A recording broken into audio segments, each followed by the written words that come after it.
Одлуката на антикорупцијска да биде отворена постапка за вработувањата на блиските на актуелните функционери доби поддршка од председателските кандидати. И Силјановска и Пендаровски се децени дека треба да запре трендот на вработување на роднините на министрите, директорите и носителите на јавни функции.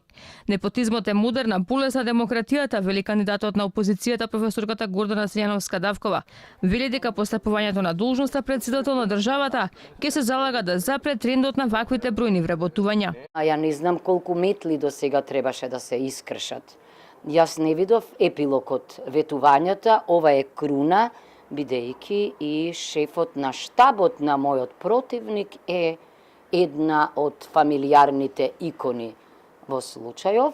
Околу вработувањата, тоа нема ништо заедничко со европските стандарди, напротив, што значи изгледа ткивово политичко е длабоко инфицирано.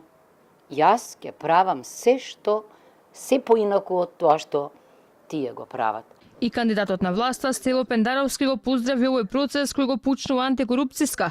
Вели оние функционери од власта кај кои беше утврдено дека постои непотизам при вработувањето на нивните блиски, наместо да се правдаат, треба да се повлечат од функциите. Сите функционери јавно ги повикувам да не кажуваат дека не се криви, туку да ја следат препораката, односно заклучокот на комисијата.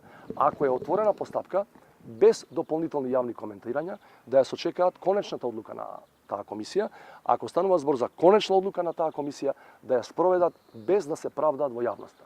Мислам дека тоа што вчера го направи, да напоменам уште еднаш, комисијата за антикорупција, мислам дека е политички без преседан во нашите 30 години скоро независна држава.